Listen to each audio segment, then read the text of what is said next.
to action. Karibuni sana wadau kwenye channel ya Riri Family. Tuko hapa ndani ya Riri Family.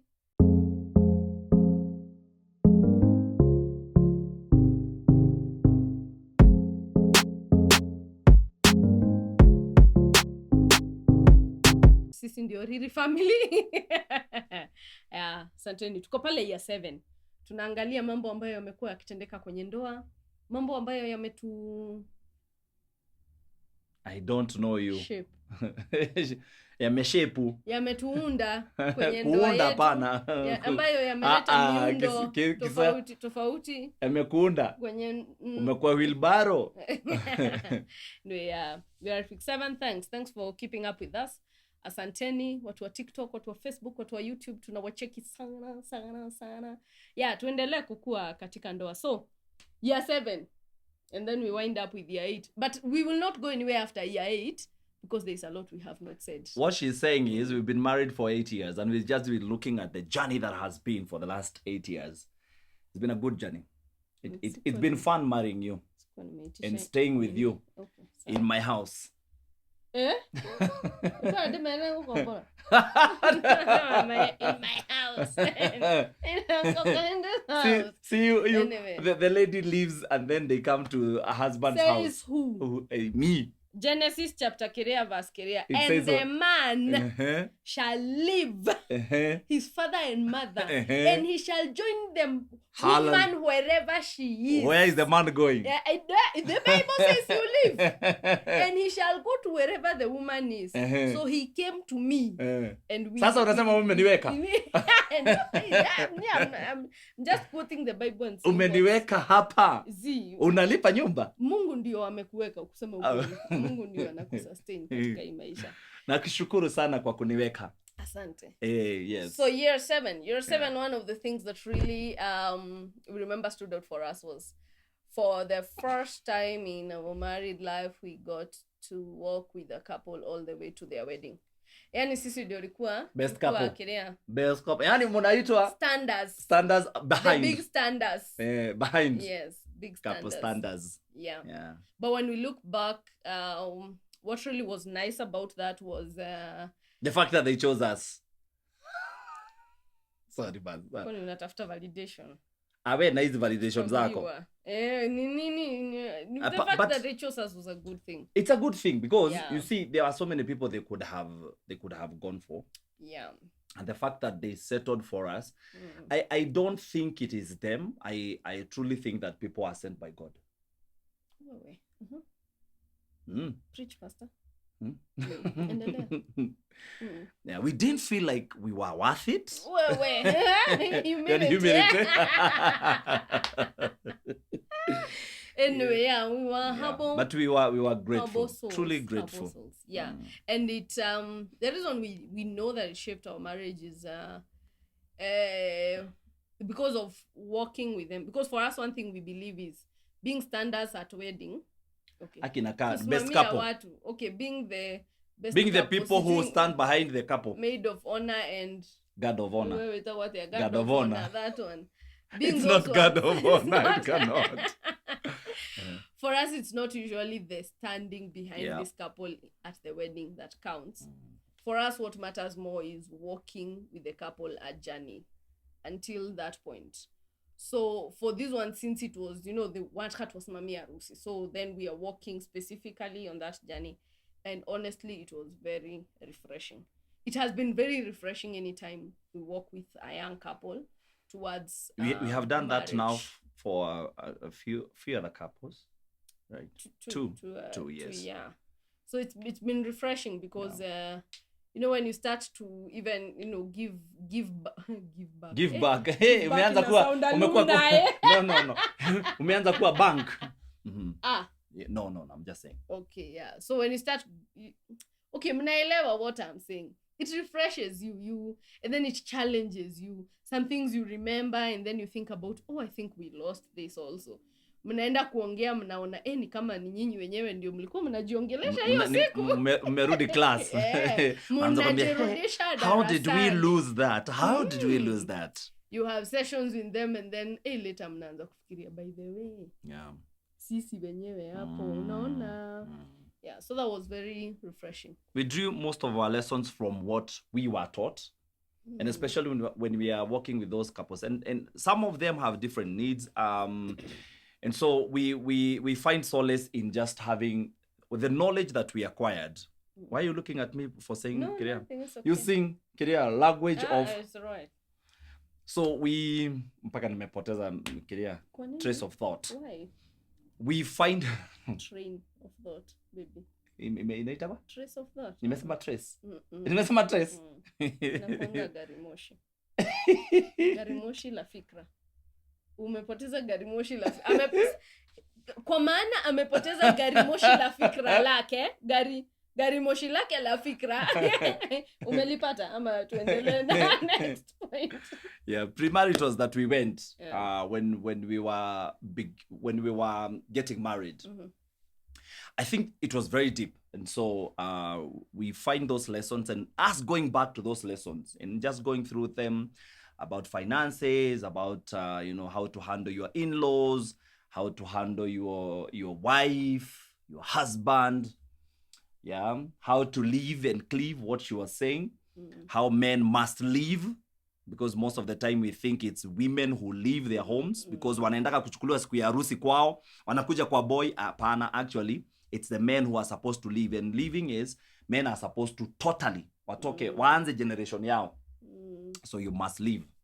Kwa hivyo kama bado uko nyumbani pale, wewe unakaa na baba yako, unakaa na ushafika wakati umeoa, uko nyumbani na mzee, toka. So we get this. Year 7 ama years. Anyway, haya sawa. That happened. Haya. No, ni vile. So what else did Zina, you are deep in thought. Juu nimerealize hiyo mwaka ama kuna mwaka imepita. Kuna mwaka haikukua? Sijui. Sawa tu. Anyway, that year 7 also year 7 starts 2020 November to around 2021. Yeah, so that year ended also in with a bad we both bang. lost our jobs. Yeah. I lost my job lost my job in November 2021.